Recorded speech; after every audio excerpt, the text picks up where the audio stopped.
बिस्मिल्लाहिर्रहमानिर्रहीम। YouTube channel पे खुश आमदीद। मेरे बच्चों, मैं जो महसूस करता हूँ वो कह देता हूँ। हो सकता है मेरी सोच की गलती भी हो सकती है। ये भी हो सकता है कि मैं मालूमात मेरी वो भी ऑथेंटिक ना हो। लेकिन एक चीज़ का मुझे यकीन है कि मैंने ज़िंदगी में जो रास्ता अख्तियार किया है अपने मुल्क की बहबूद के लिए, वो हक का रास्ता था। उसमें मुझे कुछ भी हो जाए, मैं उसको डेविएट नहीं करता, इधर उधर मैं नहीं जाता पूरी ज़िंदगी में। अगर कभी थोड़ी सी भी अंदर में कमज़ोरी आए तो एक अंदर में बैठा हुआ है जवेद हाशमी, वो कहता है तुम कौम को झूठ मत बोलो, बोल दो, चुप ना रहो। फिर मैं सोचता हूँ कि इसका खमियाजा भी भुगतना पड़ेगा। अब देखिए, मैं तकरीबन रोज़ाना की बुनियाद पर यू अपना यू यूट्यूब चैनल पे मैं काम कर देता हूँ। इसको फिर अपलोड होना होता है, उसके लिए वक्त लगता है। कल का मैंने ये रिकॉर्ड करा दिया था कल शाम को, वो आज 1 बजे अपलोड हुआ। अब मैंने उसमें जो बातें की वो मैंने धड़ल्ले पे सोच विचार शायद किए बगैर मैंने कहा, सदरुद्दीन गिलानी साहब आप गंदा काम ना करें। मैंने कहा था काजी साहब अपने चीज़ों को अपने ज़ातियात के तरफ लेके बचने की कोशिश ना करें। कुछ चीज़ें तो मेरी ट्विटर पे भी आ गई, लेकिन ये पूरे का पूरा जब लोग पढ़ रहे थे तो वो आज जब सुप्रीम कोर्ट ने सारे मामलात को कमीशन को ख़त्म करके उसको वो फुल कोर्ट में सुप्रीम कोर्ट ने ले लिया अपने हाथ में काम, तो अब जिन्होंने कल मुझे बुरा भला कहा था, मेरे बहुत सारे लोग पर्दा करके करते हैं, तो वो उन्होंने भी बहुत आगे जाके अपनी अखलाकी हालत जितनी बुरी बना ली है, ये मैं कभी सोच भी नहीं सकता था। जो मुस्लिम लीगी हैं वो अपने बच्चों को ये तरबियत दे रहे होंगे, तो शायद मेरी सोच गलत थी। मैं कभी ये नहीं सोच सकता था। तो वो ऐसी ऐसी निकालते के गालियाँ देते हैं। अच्छा, मुझे मैं तो कह रहा हूँ कि आप कितनी गाली यहाँ दे लेंगे, तहरीक इंसाफ वालों से ज़्यादा तो नहीं दे सकते, पर उनसे भी आप गंदी गालियाँ दे रहे हैं। सच्ची बात ये है। तो खैर, बात ये है कि हम आप खुद को देखें कि हालात क्या हैं। हालात ये है कि यही चीज़ हो रही थी।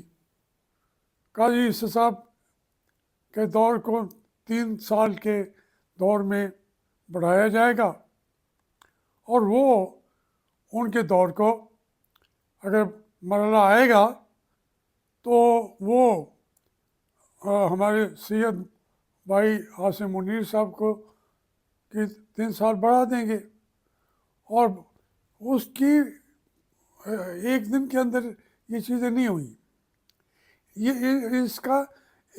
बहुत अरसे से काजी साहब ये बातें कर रहे थे। उसका नतीजा था कि इन्होंने एक पार्टी को सिंबल ना देना।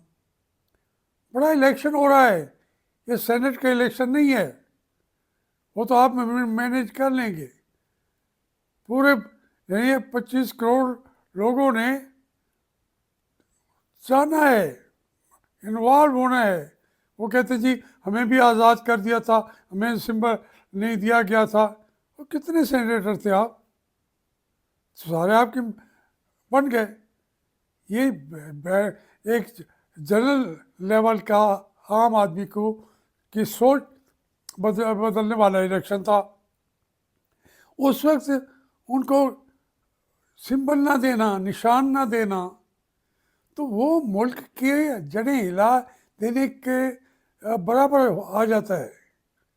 मैं इसको यूँ लेता हूँ, क्योंकि ये आवाम का उनको हक मिलता है 5 साल के बाद, तो आपने उनसे सिंबल छीन के काजी ईसा साहब ने उनका हक छीन लिया। इससे बड़ा तो कोई उनके हक पे डकैती मारी नहीं जा सकती। तो मुझे बहुत ज़्यादा यकीन बने।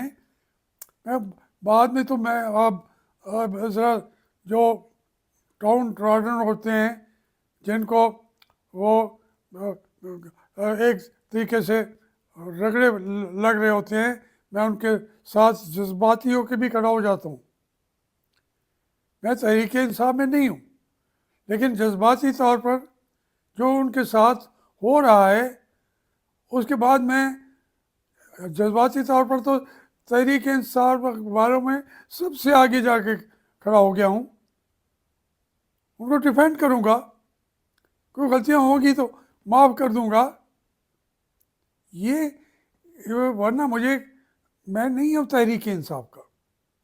लेकिन मुझे बढ़ चढ़ के आप देखेंगे ये तो इमरान से मिसमराइज हो गया है। अल्लाह के बंदो, इस मुल्क को चलाना है। तुम्हारे साथ भी ये होता रहा है, चीखते चलाते रहे हो। अब सारा इक़्तिदार मिल रहा है, और मिल भी रहा है तमाम कवानीन तोड़ के, आइन तोड़ के, असूल तोड़ के। कहते हो कि चलो जी मिल गया, हमें भी तो मिल गया ना। कहाँ मिला? आप चोर हो। वहाँ पे भी 18 के इलेक्शन में उन्होंने रिग्ड इलेक्शन हो गया था, तो मैं आज तक उसको डिफेंड कर सकता हूँ? कभी नहीं करूँगा। मैं तो तुम्हारी हुकूमत को बचाने के लिए तुम्हारे लिए लड़ पड़ा। उस वक्त मैं मुस्लिम लीग में तो था भी नहीं। मुस्लिम लीग हूँ, मेरा बाप था, मेरा दादा था, लेकिन मैं मुस्लिम लीग नून में तो कभी उस हिसाब से तो गया ही नहीं हूँ। नवाज शरीफ ने मदीना पाक की सरजमीन में मुझे कहा कि मैं आते ही नून उड़ा दूंगा, सिर्फ मुस्लिम लीग रखूँगा।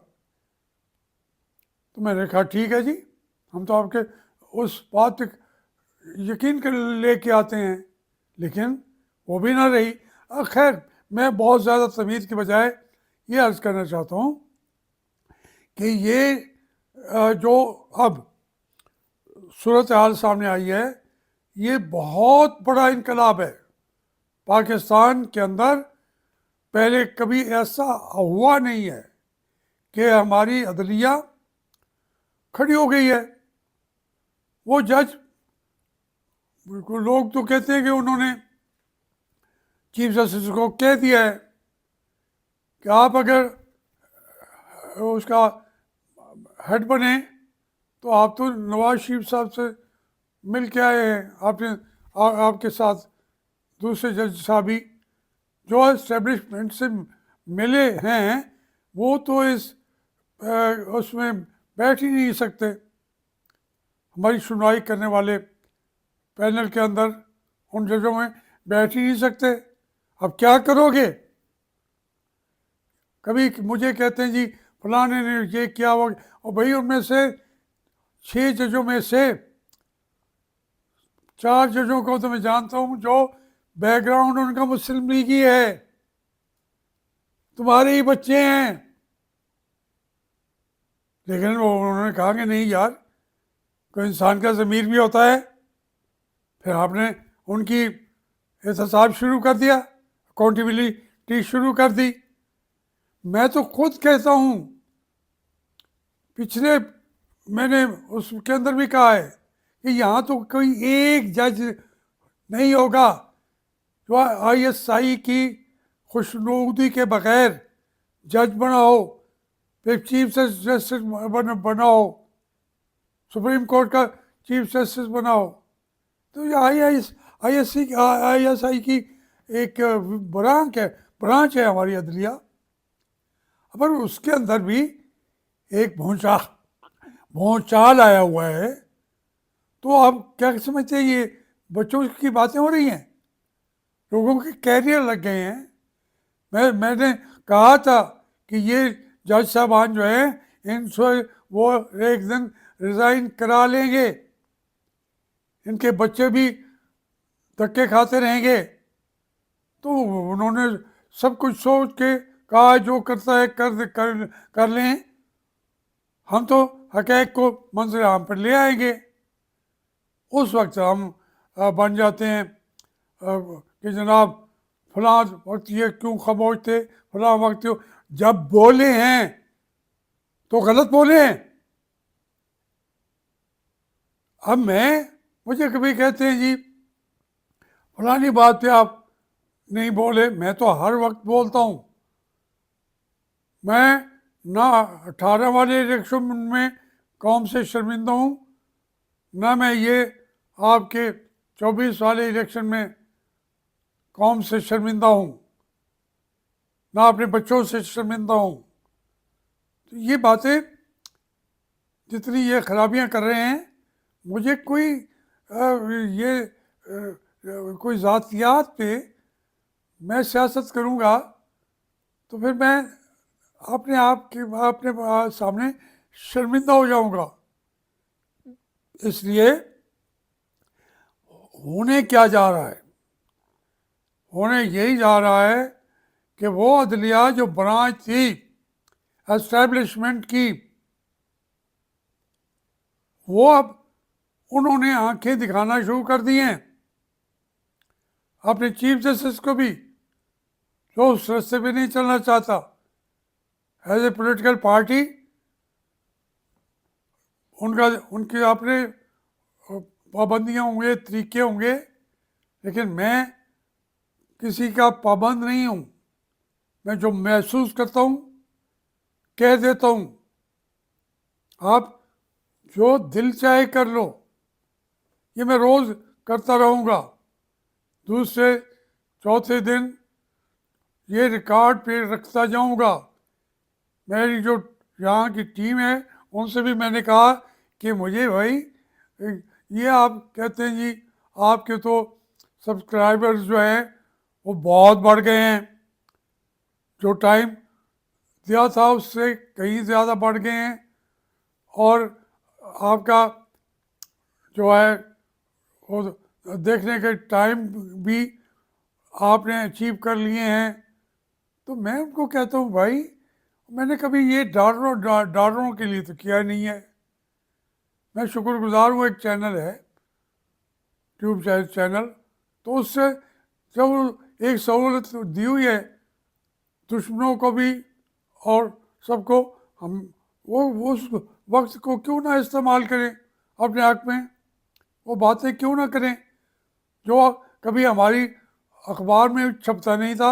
अखबार मेरे ऊपर पाबंदी है, मेरे ऊपर टीवी के ऊपर भी पाबंदी है।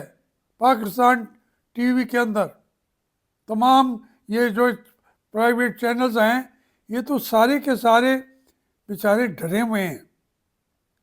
मैं नहीं कहता कि सारे बिके हुए हैं, लेकिन डरे हुए हैं। और इतने डरे हुए हैं कि देखते रहते हैं कि एक लफ्ज़ उनकी मर्ज़ी के ख़िलाफ़ ना आ जाए। इतना इस मुल्क के अंदर फैशिज्म इतना शदीद है, वो सियासी जमात है आईएसआई, वो जिसके पीछे फौज है, वो तो एक सियासी जमात है, उसके फ़ायदे भी उसकी पार्टी के लीडर्स को मिलते हैं, वर्कर्स को तनख्वाहें भी मिलती हैं, जज भी अपनी खिदमत में रखे हुए उन्होंने इस्तेमाल करने के लिए, सियासतदान भी रखे हुए हैं। अब शहबाज शरीफ ने तो, अब शहबाज शरीफ साहब को तो शर्म आनी चाहिए ना कि मैंने बनाया था, उन्होंने कहा उठा के फेंक दिया उस कमीशन को। तो ये एक लम्हे के लिए इनको तो अपनी इज्जत का एहसास नहीं है। इनकी इज्जत के लिए हम लड़ते रहते हैं, जेलों में चले जाते हैं और कोई इतना बड़े भी नहीं है। नहीं, शहबाज शरीफ ने कल का दिन कहा कि मैं तो आपका वर्कर था 1973 में, और फिर आपने हमें 3 साल का इक़्तिदार आपने दिया, वरना उसी दिन पार्लियामेंट ख़त्म हो रही थी। हमारा इक़्तिदार 2 दिन था या 1 दिन, बल्कि 1 दिन। मैंने कहा वो भी नहीं था, मुझे पता था वो इक़्तिदार अगर मैंने आपको दिलाया तो मैं उसकी रिस्पॉन्सिबिलिटी कबूल करता हूँ, लेकिन क्यों दिलाया? कोई अपने लिए? मुझे तो इक़्तिदार की कभी ज़रूरत महसूस ही नहीं हुई। ये बातें चलती रहेंगी इंशाल्लाह, लंबी बात भी करेंगे। आज के लिए खुदा हाफिज़।